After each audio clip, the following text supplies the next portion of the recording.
Olá, eu sou o professor Cadu Costa Pinto e estou entrando agora nessa aventura que com certeza terá sucesso para você que quer se tornar um oficial veterinário, não é?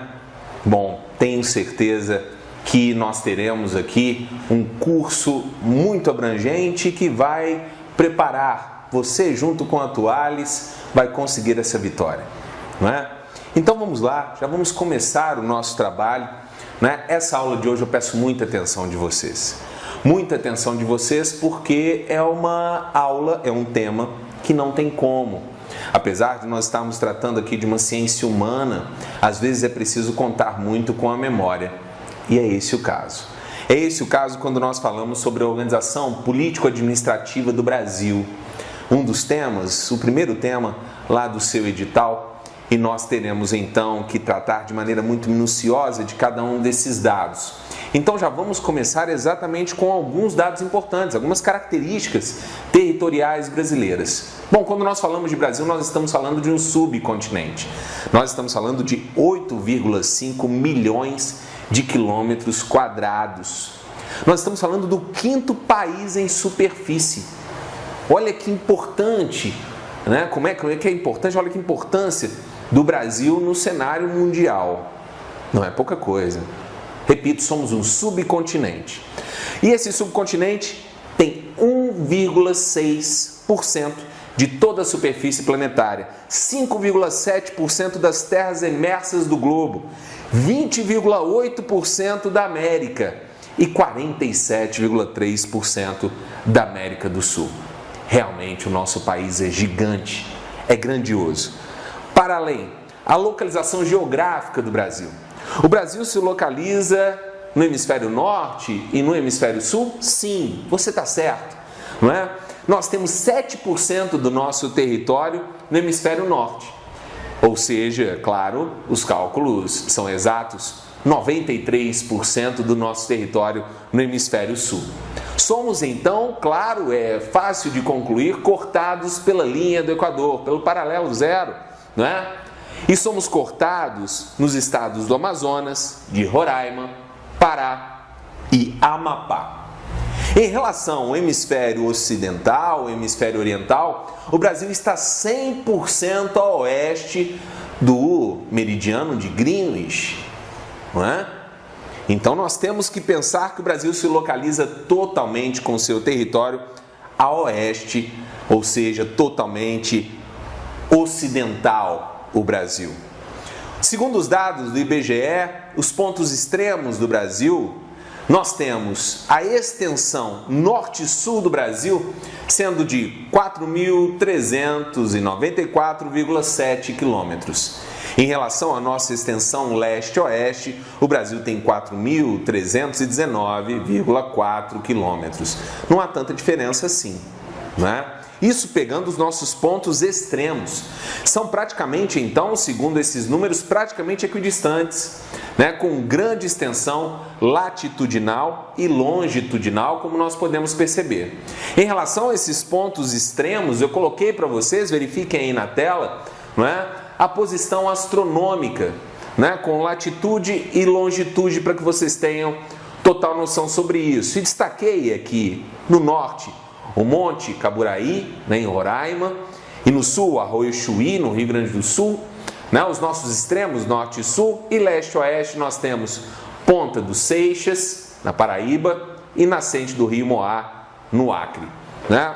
Brasil realmente gigantesco. Volta para cá, porque nós vamos ver isso no planisfério, exatamente para comprovar para vocês que nós somos cortados pela linha do Equador. Nós somos cortados determinando 7% do nosso território no hemisfério norte, 93% no hemisfério sul, e também vamos ter aqui a prova de que nós estamos, pegando aqui o meridiano de Greenwich, estamos totalmente a oeste desse meridiano, somos totalmente ocidentais, né? O que nós discutimos aqui como principal matéria a título de prova é a questão da regionalização. Mas vamos definir o que é regionalização. A regionalização ela é importante porque ela vai distinguir os territórios dentro de uma imensidão como é o Brasil, levando em consideração exatamente as características de cada um desses territórios e considerando também as diferenças e semelhanças dentro dessas características. E assim nós vamos discutir aqui hoje 4 classificações oficiais do IBGE, não é? Teremos aqui a classificação de 1941, a classificação de 1945, a classificação de 69 e a classificação de 88, né? Mesmo ano da nossa Constituição, a Constituição que ainda vigora, a Constituição Cidadã, né? E ainda discutiremos aqui as divisões não oficiais de pessoas intelectuais importantes como Pinchas e o Milton Santos, né? Um outsider, como gostava de se destacar, e eu reconheço assim, um outsider da geografia com grande destaque nas discussões relacionadas à globalização e que fez a sua divisão, a sua regionalização do Brasil também dentro daquilo que era o seu foco principal dos estudos, essa globalização. Bom, dessa forma, nós temos a regionalização acontecendo, né, a partir de critérios, ou seja, para promover a regionalização de uma área, né, nós temos que considerar certos critérios. E é isso que é importante a título de prova. É isso que eu peço que você tenha total atenção nessa aula e nos próximos blocos que teremos sobre esse assunto, né? Dentro desses critérios nós podemos destacar naquelas divisões oficiais, dá uma olhada aí na tela. 1941 foram considerados aspectos físico-naturais, ou seja, nós estamos falando exatamente de considerações relacionadas à natureza.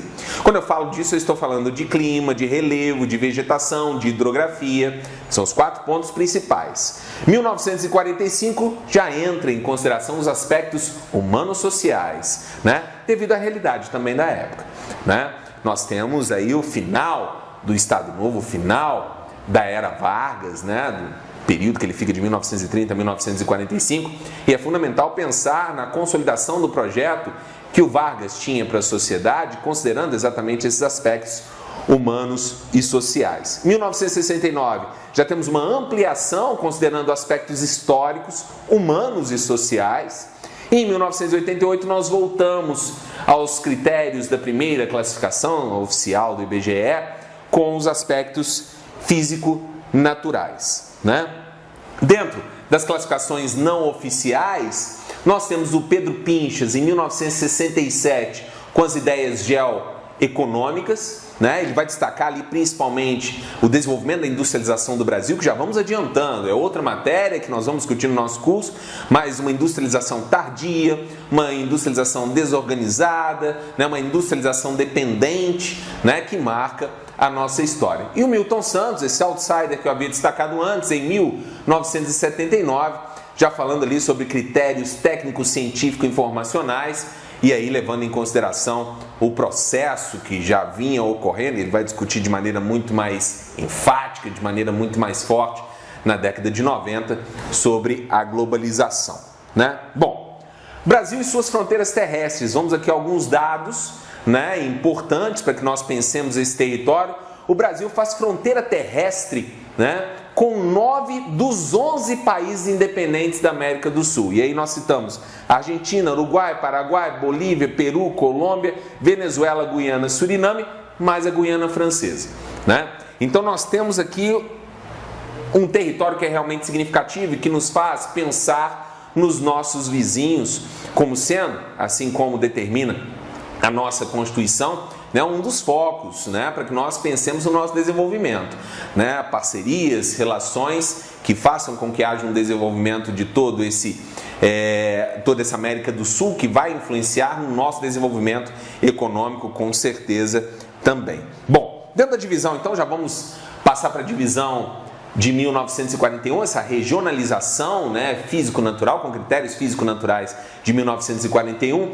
E aí nós temos ela como sendo a primeira proposta de divisão regional do Brasil. Então nós temos aí um aspecto bastante contemporâneo, já é século XX, então, né, quase no final da primeira parte do século XX, que nós temos a nossa primeira proposta de divisão regional do Brasil, a título de busca por uma melhor administração e melhor implementação de políticas públicas também, né? Essa é a importância dessa divisão regional. Temos então apenas aqui critérios da natureza, eu citei para vocês antes o clima, a vegetação, o relevo e a hidrografia, foi isso levado em consideração. Critérios aqui quantitativos tiveram maior expressão do que os critérios qualitativos, mas ela durou apenas 4 anos, vindo a dar lugar, né, à divisão de 1945, 4 anos apenas então. Essa divisão não contempla ainda o Amapá, que ele viria de um desmembramento do Pará, Rondônia, Roraima, Tocantins, nós não vamos encontrar nesse mapa. 1988, com a fragmentação do estado de Goiás, é que vai surgir Tocantins. Então, Tocantins oficialmente só em 1988. E o Mato Grosso do Sul, né, em 1977, com a fragmentação do estado do Mato Grosso. Então, ainda não teremos nessa primeira classificação. A título de terminarmos o nosso comentário desse nosso primeiro encontro aqui, eu trouxe para vocês as principais características dessa primeira divisão. 5 regiões e 1 território. Hoje nós não temos territórios, né? Nós temos apenas as 5 regiões. Naquela época tinham 5 regiões e 1 território. Região Norte, 4 estados. Olha aí na tela, coloquei para vocês. Região Nordeste, 5 estados. Região Este, é Este mesmo, tá? Não é Leste não. 3 estados. Região Centro, não é Centro-Oeste. Centro, 3 estados e região Sul, 5 estados. O território, esse 1, era o território do Acre, um território que nós adquirimos, nós fizemos aquisição em 1903, a partir do Tratado de Petrópolis, um acordo com a Bolívia, no qual nós nos comprometemos e pagamos 2 milhões de libras e ainda nos comprometemos com a construção da ferrovia Madeira-Mamoré. Nosso primeiro encontro, até daqui a pouco, para continuarmos esse assunto. Então, pessoal, sejam muito bem-vindos. Eu sou o professor Cadu Costa Pinto.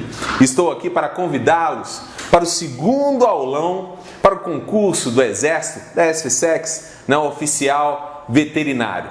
Sejam muito bem-vindos também à Atuales. Estamos juntos, vamos juntos nessa caminhada rumo à vitória, que é certa, com certeza, não é?